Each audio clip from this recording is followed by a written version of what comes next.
et bienvenue sur le podcast Les matchs de ma vie. À travers 5 matchs de foot, notre invité parle de son amour pour ce sport et nous ouvre aussi sur quelques chapitres de sa vie. 5 matchs à raconter, beaucoup de bonheur à partager avec vous, où que vous soyez, où que vous nous écoutiez. Vous avez vu comme quoi je maîtrise le français aujourd'hui. Ah, les langues, elles sont un truc super. de dingue. Merci déjà de nous avoir choisis. C'est parti pour ce nouveau numéro de Les matchs de ma vie avec moi, Darren Tulette, et notre invité aujourd'hui qui est... C'est moi qui dois dire Oui. Franck Anese. Très bien. Anese. Anese, j'ai dit à l'italienne. Ah oui, d'accord. Franck Anese, ravi de t'avoir avec nous. Patron de presse, ça te va pour te décrire aujourd'hui? Ouais, comme tu veux. C'est ce qu'on dit de toi. Moi, je dis souvent ami de Darren. Ah oui? Ouais. Ça t'ouvre des portes? Pas beaucoup, hein. Pour les costumes, ouais. j'ai un look vachement plus travaillé du coup. SoFoot, Society, il y a eu Sofa avant ça, il y avait SoFilm aussi, il y a Pédale, il y a Tampon. Si tu les cites tous, c'est la fin du podcast. On aime beaucoup le nom des magazines aussi. Il y a une maison de disques. Franck, tu étais le premier journaliste à faire un papier sur moi, je dois l'avouer à tous nos auditeurs, dans SoFoot, quand je commençais à la télé en France il y a une vingtaine d'années. Et aujourd'hui, c'est moi qui pose les questions. C'est fou. Ouais. Comme quoi? La vie. Putain. Incroyable. Allez, sans plus attendre, c'est parti. Pour les matchs de la vie de Franck Anese. Et match numéro 1, Franck, quel est ton choix et pour quelle raison? Alors, c'est un Nantes-PSG de 86. Parce que c'est mon premier match. En fait, premier match à la Beaujoire. Avec mon père qui m'emmenait à Beaujoire. Et ça a été après un motif assez récurrent. Et je suis devenu fan du FC Nantes à ce moment-là. Mais ouais, c'était un souvenir incroyable de rentrer dans un stade comme ça. Moi, j'étais un petit mec qui vivait à la campagne. Et les stades, je les voyais à la télé, tu vois. Mais jamais j'étais allé dans un stade vraiment avec plein de gens. Et la Beaujoire, c'est assez impressionnant. Et il y avait beaucoup de monde. Je ne saurais pas te dire exactement le nombre de spectateurs, mais pour moi, c'était colossal à l'époque. Et puis surtout, tu le vois avec tes yeux d'enfant. Donc je pense qu'aujourd'hui, je rentre dans un stade où il y a 25 ou 30 000 spectateurs. Bon, je connais. Mais à l'époque, tu rentres dans un stade, il y a 25 000 personnes. Tu n'as jamais vu autant de gens dans un même endroit et qui chantent. Je me rappelle, il chantait une chanson sur le mont Sinaï, le prophète Isaïe dit à son peuple réuni, allez les gens, machin.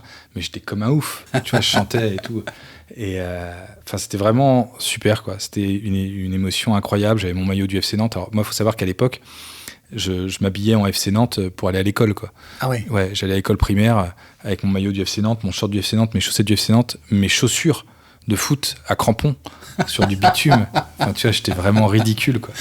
Mais j'étais fan et je voulais faire footballeur professionnel et c'était le but de ma vie et je pensais qu'à ça, quoi. Je jouais au foot. J'étais un petit mec avec des bouclettes et voilà, quoi. Il y avait que ça qui m'intéressait, quoi. C'était le foot et le FC Nantes. Et à partir de cette année-là, donc 86, qui est vraiment l'année où vraiment je m'attache à un club et où je vis le foot à travers des joueurs, je deviens dingue d'un joueur qui s'appelle Jorge Burruchaga, qui est un joueur argentin du FC Nantes qui porte le numéro 7, qui devient mon numéro fétiche. Et c'est vraiment... c'est la découverte d'un nouveau monde. Et ce match, en plus, c'est contre le PSG. C'est un match qui est hyper important parce que Nantes est très bien placé. Et il y a 2-0 pour le FC Nantes, avec un but de Vejde Jodzic, qui plus tard rejoindra le PSG. Et puis et un but de Burruchaga. Oui, ton héros, ton idole. T'as presque 9 ans quand tu vas à la Beaujoire, donc pour la première fois, avec tous ces souvenirs qui reviennent. Je vois tes yeux qui brillent. Donc tu as dit, c'est papa qui t'emmène. Ouais, mon père, il adorait le foot. Ah, c'est vrai? Il m'a mis au foot à 4 ans. Et donc à 4 ans, j'ai signé ma première licence dans un club. Ah oui, quand même. Et après, sa vie, c'était de faire de mon frère et moi des joueurs de foot professionnels, je pense. Enfin, tu vois, il avait En fait, lui, ses parents lui ont toujours interdit de faire du sport. Et il a toujours rêvé de faire du sport. Vraiment, ça a été un bon coureur, un sprinter. Il était assez fort en sprint, etc. Et en universitaire et tout, mais il le faisait en cachette de ses parents, tu vois. Donc c'était. Qu'est-ce qu'ils avaient contre ça? Ses parents étaient un peu spéciaux, hein, on va pas se mentir, famille un peu bizarre. Et donc il n'avait pas le droit de faire du sport. Il était obligé de s'acheter ses pointes en cachette et tout, etc. Il travaillait pour s'acheter ses pointes. Enfin, il a pas mal galéré pour ça, mais il a toujours adoré le sport. Et donc quand nous on vivait dans un petit village qui s'appelait Bourg-Barré à l'époque. Ça s'appelle toujours Bourg-Barré. Ouais, ça a changé de nom. Ouais, non, ça s'appelle toujours Bourg-Barré, en Ille-et-Vilaine. Et mon père était hyper impliqué dans le club et tout. Mais tu vois, c'était à un point où, nous, quand on était en minime, mon père, il filmait les matchs avec 3 caméras placées au bord du terrain. Oh, wow. Et il avait un camion régie. Et à la mi-temps, on avait des séances vidéo et tout, tu vois. Non. Mais oui, mais nous, on faisait moi, j'étais en sélection de Bretagne avec mon frère. Et quand on faisait les détections, les autres joueurs, ils venaient tous de Rennes, de Brest, tu vois, que des grands clubs de la région. Ouais. Et tu avais 2 pecnos qui venaient de Bourg-Barré, quoi. Tu vois, les gens se disaient, mais vous jouez où? À Bourg-Barré. Ok. Mais on était... tu vois, on jouait avec les meilleurs joueurs de la région. Et ton papa, il faisait quoi, alors, pour avoir tout ce matos-là? Non, mais en fait, mon père, lui, il travaillait à TDF, Télédiffusion de France.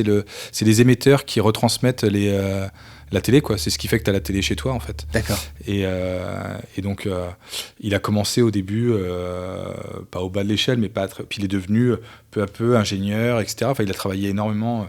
Il a vachement progressé dans la boîte et tout, etc. Il était devenu quelqu'un d'assez important quand même dans cette boîte, mine de rien. Et puis il travaillait, c'était une force de travail énorme, tu vois. Moi, j'ai toujours vu mon père partir à 4h du matin pour aller bosser et revenir à 20h, 21h le soir, tu vois. Enfin, c'était un bourreau de travail. Il travaillait tout le temps, il travaillait le week-end. Il adorait son job et c'était un forcené de travail. Et il adorait le foot, donc il se libérait le mercredi après-midi pour les entraînements de foot. Il nous emmenait au foot tous les samedis, il nous emmenait au foot, puis le dimanche, quand les matchs étaient le dimanche.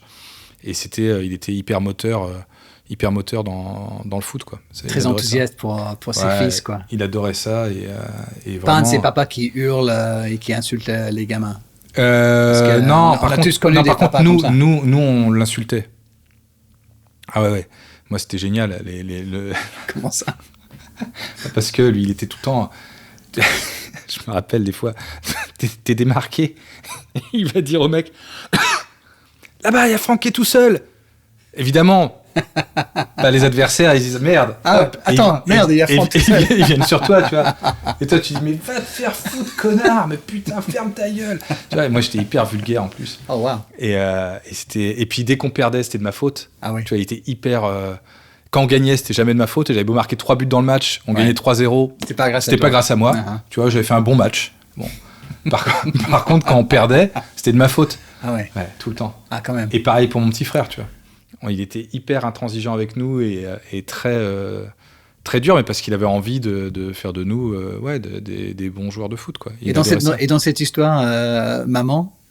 Ma mère, je crois qu'elle est quasiment jamais venue me voir jouer au foot. Ça ne l'intéressait pas plus que ça. Elle était très contente qu'on en fasse et qu'on s'amuse, etc. Par contre, elle se retrouvait surtout à laver des maillots sales et des chaussettes sales. Ça l'amusait moyennement. C'était vraiment l'apogée du patriarcat. C'était un peu terrible. Et puis, je pense qu'aujourd'hui, ça aurait tout changé. Ça aurait été très différent. Mais à l'époque, c'était comme ça. Mm-hmm. Et puis, par ailleurs, elle est allée voir une fois mon petit frère jouer au foot. Je me souviens, c'était un match contre des Anglais. Donc ta patrie. Ah oui. Ouais. Et les mecs étaient hyper violents. Enfin, tu vois, ils jouaient vraiment au kick and rush à l'ancienne anglaise, hyper violent. Et mon frère, c'est un gars, il se laisse pas marcher sur les pieds, quoi. Et il était petit à l'époque. Et il était même petit par rapport à son équipe et tout, mais il était vraiment très très fort au foot. Et ce jour-là, il s'est un peu énervé et il a envoyé 2 mecs à l'hosto. Non. Ouais. 2 Anglais. Ouais, 2 Anglais. Oh, wow. Ils ont envoyé les 2 à l'hosto, quoi. Je vais peut-être devoir arrêter cet enregistrement. Il trouvait que les mecs faisaient trop de fautes. Il trouvait ça injuste. Il a envoyé les 2 à l'hosto, quoi. Ah ouais, quand même. Et ma mère, elle a plus jamais voulu aller voir un match de foot parce que tous les parents, ils étaient choqués. Tu m'étonnes. Parce que Rude, il y allait, mais tu vois, c'était du genre, il allait au combat, il allait mettre une tête, il se prenait un œil au beurre noir. Il voulait pas sortir du terrain, il continuait le match. D'accord. Ouais, petit dur quand même. Ouais, petit dur. Et une fois, moi, je l'ai vu sur un tournoi de foot, c'était horrible. Il y a un mec qui le mettait coup sur coup, et Rudy dit rien. Il prend les coups, puis au bout d'un moment, il y a un duel. Il envoie le mec à terre, est à terre, Rudy regarde le mec et il lui shoot dans la tête. Il aurait pu tuer le gars, quoi. Oh, wow. Ouais. D'accord. Très, très sanguin. Okay. Mais je ferai en sorte qu'il est dans mon équipe. Mais si c'était un super footballeur.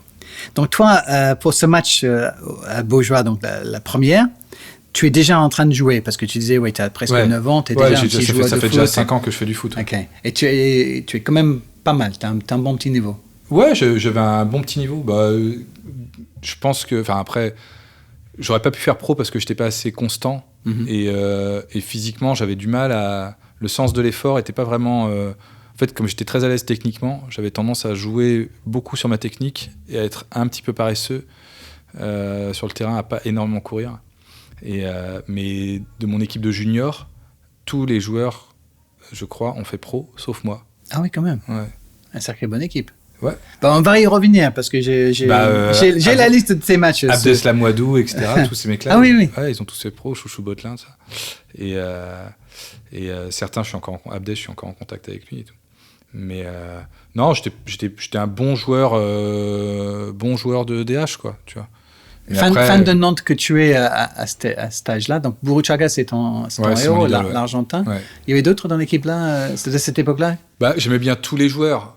J'adorais Touré, Ouais, José Touré, quand même. Ouais, Touré, j'adorais. Mais après, il avait un truc, je sais pas, il y avait un truc. Burruchaga, en fait, il y avait un joueur, c'était un joueur frisson, quoi. C'était un joueur où il avait un toucher de balle que j'adorais, quoi. Ouais. Et puis, ça correspondait plus à ma façon de jouer aussi. Et moi, j'ai jamais été un joueur très rapide. Et j'étais un joueur qui avait une bonne vision du jeu et je sais pas, je me retrouvais dans ce mec en fait. Et puis le fait qu'il soit argentin, il y avait un truc qui me fascinait, tu vois, l'Amérique du Sud, le truc, tu vois, c'est une terre de foot, ça me faisait rêver vachement plus que la France en fait finalement. Ah oui. Et puis c'est une époque où l'équipe de France est pas très forte, tu vois, et où l'équipe d'Argentine est très forte. Mes joueurs cultes, c'est Maradona, c'est Burruchaga, enfin tu vois, c'est quand je suis la Coupe du Monde plus tard. Je suis plus supporter de l'Argentine que de la France, en fait. Justement. oui.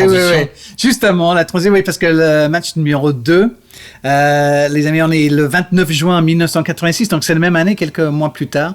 Mais là, on est au Mexique, dans le stade Azteca. Ouais. Il y a 114 600 spectateurs pour la finale de la Coupe du Monde entre l'Argentine de Franck Hanez, et l'Allemagne de l'Ouest. Donc, pourquoi avoir choisi ce match-là en particulier?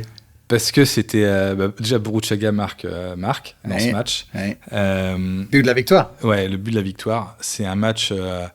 C'est fou pour moi. C'est ma première Coupe du Monde. Moi, j'ai pas vécu la Coupe du Monde 82 vraiment parce que j'étais trop jeune, j'avais 5 ans.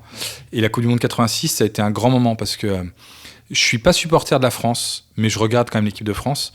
Mais moi, je suis pas fan de Platini, tout ça, etc. C'est pas mon. Bon non, parce que c'est pas ma génération. Platini, c'est la génération de mes parents. Mon père est fan de Platini. Enfin, tu vois, il adore l'équipe de France. Ouais. Mais moi, ma génération, c'est Maradona, en fait. D'accord. Tu vois, et donc, moi, le joueur qui m'a fait vibrer, c'est Maradona, c'est Burruchaga. Donc, c'est ces joueurs-là, tu vois. Ouais. C'est José Luis Brown, c'est toute cette petite clique argentine, comme ça, qui vraiment me fait rêver. Valdano. Et Valdano, qui est super et tout. Enfin, toute l'équipe est mortelle. Donc vraiment je fantasme le foot à travers, et puis je sais pas, l'Amérique du Sud, il y avait un truc qui était dingue, tu vois, même ça se joue au Mexique, le Mexique ça prend tout de suite une dimension qui est dingue chez moi, alors que j'y suis jamais allé et que je n'ai qu'une image qui est le Guadalajara, Mexico, enfin tu vois, mais pour moi c'est dingue en fait ce qui se passe là-bas, tu vois, ça me fait découvrir le monde, et vraiment quand t'as l'Argentine qui va au bout contre une équipe de type qui sont quand même... Enfin, je veux pas faire d'anti-germanisme, mais l'Allemagne, quand t'es français, bon, on va pas faire de dessin. Et puis, t'as des joueurs, Karl-Heinz Rummenigge et tout. Enfin, tu vois, c'est du... J'aimais bien Rudi Völler parce qu'il avait un côté un peu roublard qui me faisait marrer. Et puis, il s'appelait Rudy comme mon petit frère. Ouais. Donc, j'avais un affect pour Rudi Völler. Ouais. Mais à part ça, je peux te dire que l'Allemagne, je les détestais, quoi. En plus, l'Allemagne, même si tu dis que tu n'étais pas supporter de l'équipe de France, l'Allemagne venait de sortir les Français en demi-finale. De manière injuste. Parce que j'ai un petit pic d'amour pour l'équipe de France quand on bat le Brésil. Je me souviens, on est dans un hôtel dans le Finistère avec mon père, à un mariage. Ah ouais. Et tout le monde regarde le match. Et c'est la première fois que je vois des gens casser des assiettes, devenir fous. Manger des assiettes. Mon père et ses potes, ils mangeaient les assiettes. C'était n'importe quoi. Et ils étaient fous, mais fous. Quand la France bat le Brésil, ils deviennent fous, quoi. Ouais. Et un match de dingue. Ouais, et c'est la première fois que je vis une folie intime. Tu vois, c'est pas dans un stade, c'est pas dans le cadre d'un stade, c'est dans le cadre de gens, d'une réunion de gens normaux dans un lieu lambda, dans un hôtel du Finistère. Et les mecs pètent tout et deviennent complètement dingues pour un match de foot, quoi. Mais ils cassent tout, c'est n'importe quoi. Et enfin, moi, en tout cas, j'ai cette image-là. Si ça se trouve, ils n'ont pas tant cassé que ça, mais moi, je suis un gamin. Ouais. Et je vois des gens mais casser des assiettes. Quand et Luis tout. Fernandez, Et je me dis, marque le dernier tir au qu'est-ce qu'ils but. font, quoi ? Qu'est-ce que c'est que ce délire ? Et je trouve ça génial. Et donc là, du coup, j'ai une petite cote d'amour pour l'équipe de France qui après se fait sortir par la RFA de manière un peu dégueulasse. Et puis du coup, l'Argentine venge tout ça. Et puis l'Argentine, il y a un parcours de brigands. Enfin, tu vois, c'est des petits rapineurs. L'autre, il a marqué de la main contre l'Angleterre. Ouais, c'est pas un Anglais qu'il faut rappeler tout ça, évidemment. Mais c'est génial, quoi. Enfin, tu vois, il y a tout frais, ça. Il y a un truc qui est, je sais pas, Toi, tu fais partie de ceux qui ont applaudi Maradona quand il marque de la main contre les Anglais. Ouais. Moi, j'applaudis la ruse et ouais, à fond. Je suis pas du tout un mec moralisateur et quoi que ce soit. Le mec, il a fait un coup. Je préfère le génie à la morale, vraiment. Et donc quand il fait ça, moi, je trouve ça merveilleux, quoi. Et surtout, il le fait avec humour. En fait, c'est-à-dire que ce que j'aime bien chez Maradona, c'est qu'il a un humour de dingue. Et quelques années plus tard, il va marquer un autre but de la main contre l'Udinese avec Naples. Et il y a Zico. Je crois que c'est ça, mais qui vient le voir et qui lui dit Diego, t'as marqué de la main. Et l'autre, t'as marqué de la main, tu es un imposteur.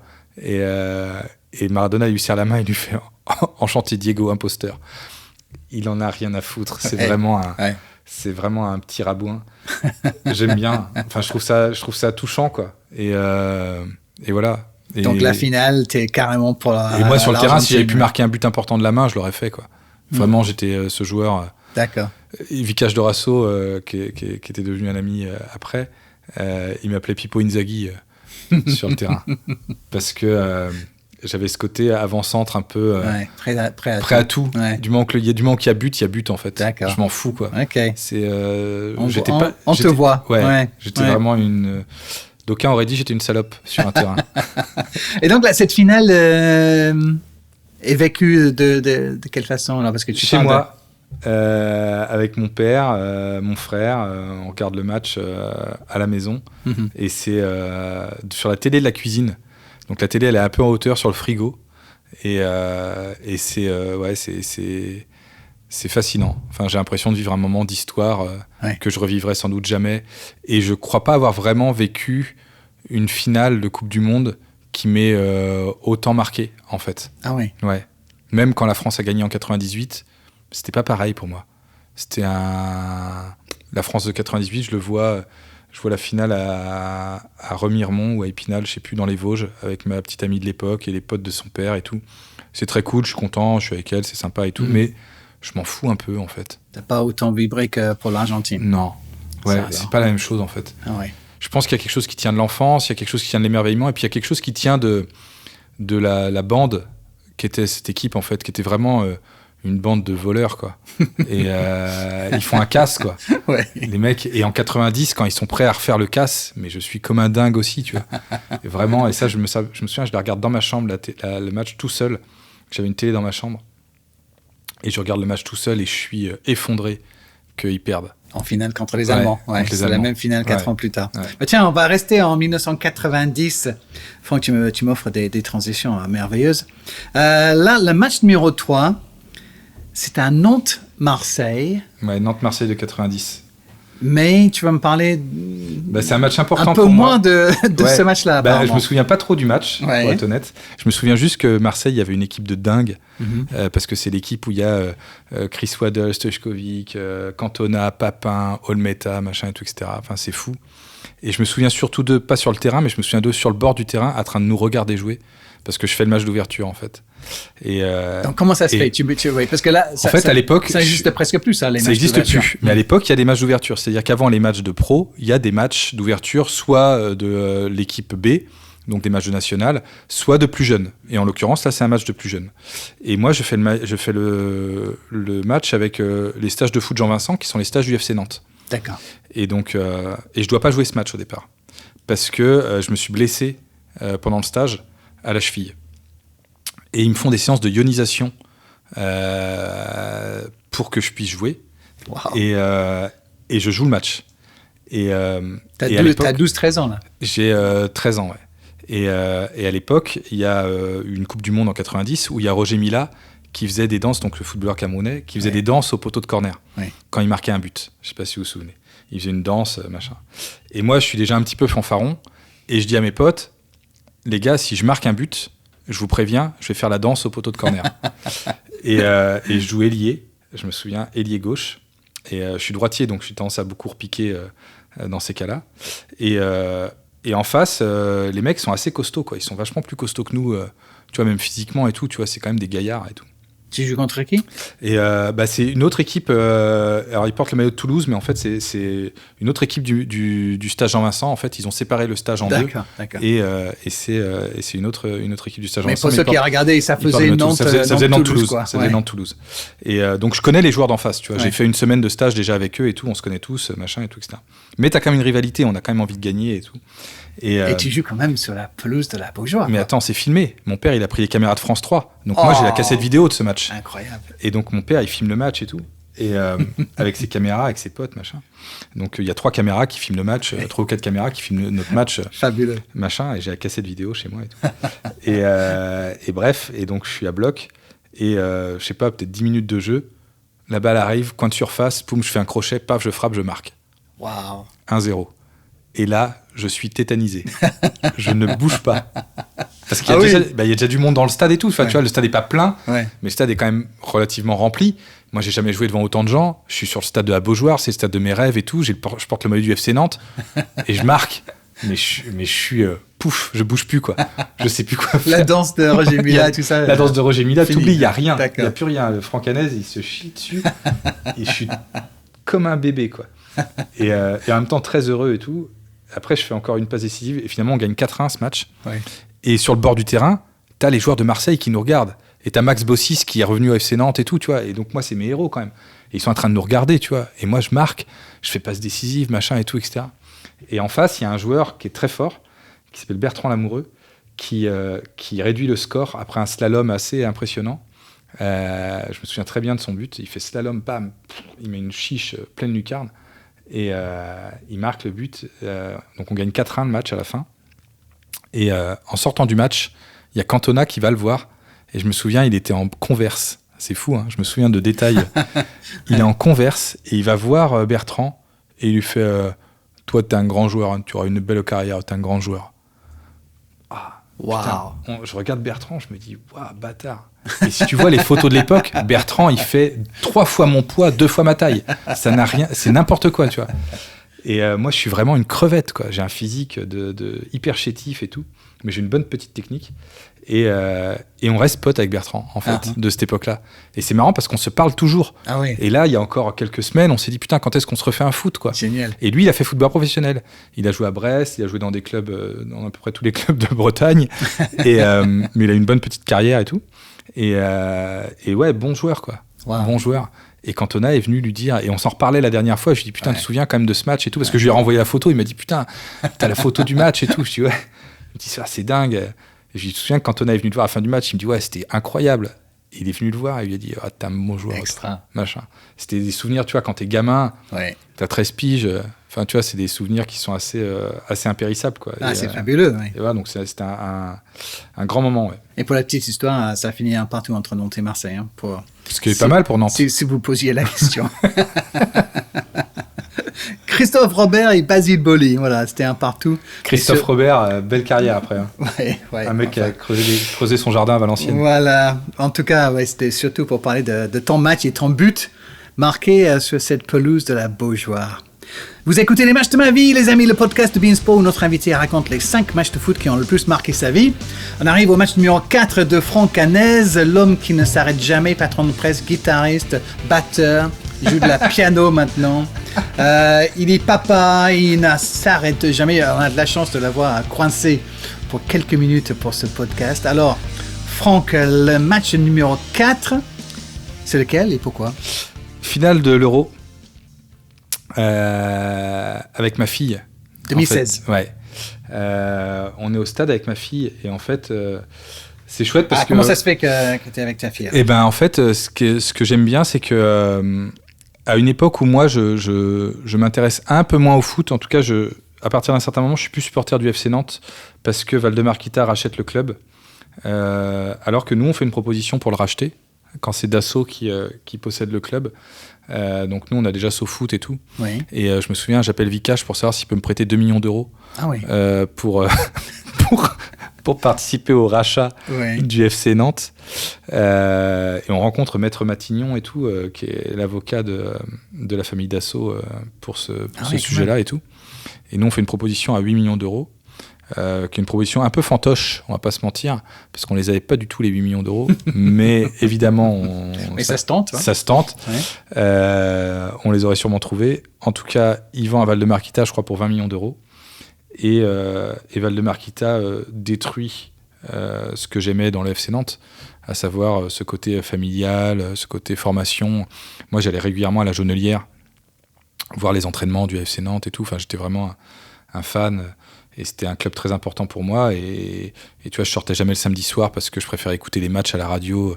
J'habitais pas à Nantes, j'habitais à Rennes, puis après à Nancy et tout. Mais j'ai toujours suivi le FC Nantes. Et puis à un moment donné, le FC Nantes devient rien pour moi. C'est-à-dire un club comme un autre, avec une politique un peu nulle de club de milieu de tableau qui sert à rien et qui n'a plus d'intérêt. Enfin, je perds toute illusion. Pour le FC Nantes à partir du moment où Valdemar Kita prend les rênes et jamais il ne retrouvera ma confiance, en tout cas jamais je redeviendrai un supporter du FC Nantes comme j'ai pu l'être, même si c'est toujours mon club de cœur. Donc je lâche un peu le foot parce que en fait quand t'as plus d'équipe de club tu commences un peu à lâcher, t'as plus ce lien, donc je deviens supporter d'équipe de France bizarrement. Enfin. Et donc tout à coup je deviens un peu chauvin et fan de l'équipe de France. Et il se trouve que j'ai une fille et que ma fille se met à non pas aimer le foot de manière irrationnelle, mais à prendre plaisir à regarder des matchs de foot avec son père, avec ses potes, machin. Je lui ramène des maillots de foot, elle est contente, elle aime bien et tout. Et il y a un petit lien comme ça qui arrive à se créer autour du foot. Et ça me parle, oui. Et ce match-là, c'était un match important parce que c'est une finale de l'Euro, t'en vois pas toutes les semaines. Et aller à ce match avec elle, c'était vraiment un truc chouette, quoi. Ouais. Et ouais, c'était un match important. Je suis invité par un pote qui me chope les 2 places, qui était jusqu'à il y a peu de temps d'ailleurs directeur marketing de l'Olympique Lyonnais, Monsieur Primo. Et donc du coup, on se retrouve à ce match et c'est Stade de France. C'est au Stade de France, c'est super, on y croit, on est persuadé qu'on va gagner. Oui, parce que la France avait battu l'Allemagne en demi à Marseille, avec Griezmann. C'est écrit qu'on va gagner. C'est sûr qu'on va gagner. En plus, le Portugal n'a pas une équipe vraiment dingue. Enfin, tu vois, c'est pas aussi forte qu'aujourd'hui. Non, c'est une équipe de soutiers, quoi. C'est des mecs qui font des efforts, mais bon, il n'y a pas vraiment de génie, quoi, à part Cristiano Ronaldo. Et ces salauds, ils nous battent, quoi. Et c'est dur, tu vois, parce que moi, j'avais envie que ce soit une victoire, tu vois, t'es avec ta fille et tout. Ouais. Et en fait, c'était marrant parce que elle était pas triste, en fait. Elle était contente d'être allée voir le match avec son père. On avait sauté, machin et tout, etc. Je me rappelle, on était dans une tribune un peu particulière, puis c'était Pedro Winter, enfin, tu vois, c'était un peu toute la clique de gens un peu branchés, parisiens, machin et tout, etc. Donc, mais quand même des gens qui aiment vraiment le foot. C'est ça qui est bien, tu vois. C'est-à-dire qu'on était dans une tribune où on pouvait sauter, on pouvait danser, on pouvait chanter. On n'était pas du tout dans un truc snob ou quoi que ce soit. Et donc, on avait chanté, on avait, etc. À l'époque, je me rappelle, avec SoFoot, on avait lancé une chanson pour Moussa Sissoko sur l'air de Il m'entraîne au bout de la nuit des démons de minuit. Et on avait lancé ce truc qui était devenu un peu un tube du stade. En fait, tout le monde l'avait repris, comme on a pu faire un peu plus tard après avec N'Golo Kanté, les Champs-Élysées. En fait, avec SoFoot, on a lancé pas mal de chants comme ça qui sont devenus ultra populaires. C'était devenu un peu notre marque de fabrique à un moment donné. Et donc, du coup, je me rappelle, on avait chanté pour Sissoko et tout. Enfin, c'était un bon moment. Tu te rappelles un petit peu ce que ça donne ? La chanson ? Ouais. Bah, je vais pas te la chanter, quoi, mais je chante vraiment trop faux, quoi. Bah, c'est les démons de minuit avec Moussa Sissoko, quoi, à la place des démons de minuit. Et il m'entraîne au bout de la nuit, qui ça Moussa. Mais c'était drôle, ouais, c'était chouette et c'était un super moment partagé avec ma fille. Ouais. Même si, effectivement... Même s'il y a une défaite, au final, en fait, le fait de voir le match avec elle fait que la défaite était... En fait, des fois, c'est plus important la personne avec qui tu vois le match que le résultat du match, en fait. Eder, pendant les prolongations, 1-0 pour le Portugal, qui bat l'équipe de France lors de cette finale de l'Euro en 2016. Allez, le dernier maintenant des 5 matchs qui ont le plus marqué ta vie, Franck Hanez, c'est lequel et pourquoi ? C'est la dernière finale de Coupe du Monde. Et c'est un peu la même raison, sauf que au lieu de le voir avec ma fille, je le vois avec ma petite amie qui s'appelle Nadège. Et elle en a un peu rien à foutre du foot, en fait. Et je me souviens, on devait aller le voir chez des potes. Et puis, elle était un peu malade et tout. Donc, on dit, on va demander aux potes de venir ici, quoi. Et on fait le match à la maison. Et en fait, moi, c'est assez important. Enfin, alors que je suis supporter d'équipe de France, mais que je suis un peu décroché du foot parce que j'ai passé la main sur SoFoot et parce que je regarde moins les matchs quand même. Et puis que le foot est devenu un truc qui des fois m'indiffère, voire me dégoûte pour le côté un peu trop le fric avant tout, et il y a plus ce côté humain qu'il pouvait y avoir même au début où on a fait SoFoot, etc. Je trouvais qu'il y avait encore, les joueurs étaient encore très humains et très accessibles, et tu pouvais vraiment créer quelque chose avec eux, et tu sentais qu'il y avait quelque chose qui pouvait être fort avec ces joueurs. Tu avais encore la possibilité d'avoir un accès à... Ouais, puis il y avait de l'humanité, en fait. Tu avais un truc où tu sentais qu'ils étaient très humains, en fait, et qu'ils n'étaient pas dans un monde complètement déconnecté de notre monde. Aujourd'hui, c'est quand même plus compliqué, je trouve. Il y a une déconnexion qui est quand même vachement plus forte, des enjeux qui sont vachement plus forts, des carrières qui sont plus absurdes. Voilà, ça devient... L'individualisme a vraiment pris le pas dans ce sport de manière très très forte. Donc ça m'a fait un peu décrocher de certains aspects du football. Mais voir un match de foot important avec elle, c'était important. J'avais le cœur qui battait, quoi. J'étais quand même... et j'aurais trop aimé qu'on gagne. Ça aurait été vraiment super. Apparemment, à chaque fois que je vois des matchs avec des gens que j'aime, on perd. Donc, il va falloir trouver un remède à cette malédiction. Mais ouais, c'était... je pense que pour elle, c'est pas un moment si fort que ça, parce que c'était un match de foot et elle est pas forcément fan. Surtout pendant 80 minutes, au niveau supporter de l'équipe de France, on s'emmerde un peu, quoi. Il n'y a pas un tir cadré pendant 80 minutes. Ouais. Et puis et ça s'emballe et ça devient fou. Et ça devient la finale la plus incroyable. Ça devient fou. Et moi, il y a un bar juste en bas de chez moi, donc du coup, ça hurlait dans tous les sens. On avait les fenêtres ouvertes, machin, tout ça. Et alors, en plus, c'est aussi signe des temps, c'est que c'est l'époque où tu regardes les matchs avec des rétroprojecteurs, des machins, des trucs, etc. Tu vois. Donc moi, c'est le cas chez moi. Et donc, tu as un décalage.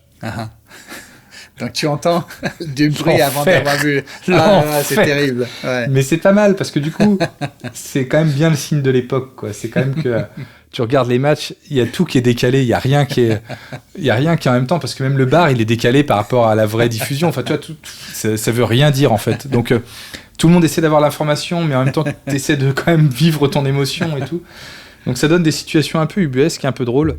Mais je me souviens qu'elle était dans mes bras pendant le match, et ça, c'est un moment qui restera. Belle fin d'histoire, malgré la défaite. La défaite. Donc oui, effectivement, tu as fini sur 2 matchs perdus. Ouais, mais c'est pas grave. C'est pas grave un match perdu quand tu es bien entouré. C'est joli. Et toi, tu joues encore ? Je rejoue là un peu, ouais. J'ai envie de rejouer là. Donc là, je vais faire une petite pause d'1 mois, parce que là, je peux pas jouer pendant 1 mois, pour des raisons médicales, mais après, je reprends, ouais. Je reprends, et en fait, ça revient assez vite, quoi. Ah ouais ? Ouais, enfin, assez vite. Physiquement, c'est plus dur, parce que j'ai plus 20 ans, mais là, il y a pas longtemps, donc ma fille a grandi maintenant, elle a des potes qui ont 17, 18 ans, et en l'occurrence, elle a une petite bande de potes là qui ont 18 piges, et qui nous ont défiés, qui nous ont dit « Ouais, on va vous battre, vous les anciens, et tout, les etc. » vieux, ouais. Je dis « Ok, pas de problème, on organise un match. » Et je leur ai dit, on va faire un truc très simple. Parce que vous courez beaucoup, vous avez 18 ans, c'est normal. Moi, je cours moins. Mais par contre, je joue avec ma tête, en fait. Et j'ai une vision du jeu que vous n'avez pas. Et donc, je vais venir avec un maillot blanc. Et à la fin du match, il n'y aura pas une trace de transpiration sur mon maillot, en fait. Et on aura gagné. Et alors? Et on leur a foutu 20-14. C'était un match de five. 20-14, et à la fin, je suis allé leur faire sentir mon maillot. On m'a montré mes aisselles. Il n'y avait pas une once, mais pas une once de sueur. J'ai à peine couru pendant le match. Et je leur ai collé un paquet de buts. Et ton frère Rudy en a mis 2 à l'hôpital? Non, il a pas joué avec nous. Sinon, s'il avait joué avec nous, on les aurait explosés.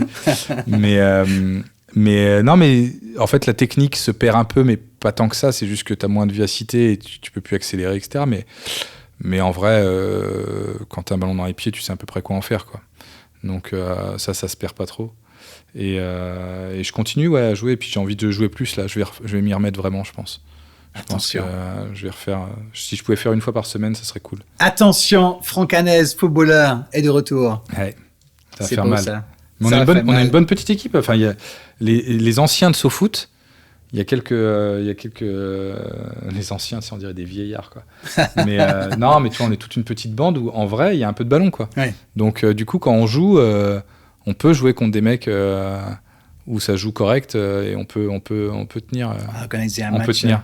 Ouais. SoFoot Bean. Ouais, mais à mon avis, on vous explose. Ouais, à mon avis, tu as peut-être raison. Mettez Omar da Fonseca. Oui. Il est toujours chez Bein ou pas? Oui, bah lui, il va avoir le maillot qui transpire pas à la fin aussi. Mais tu sais qu'il était dans le match Nantes-PSG, mon premier match.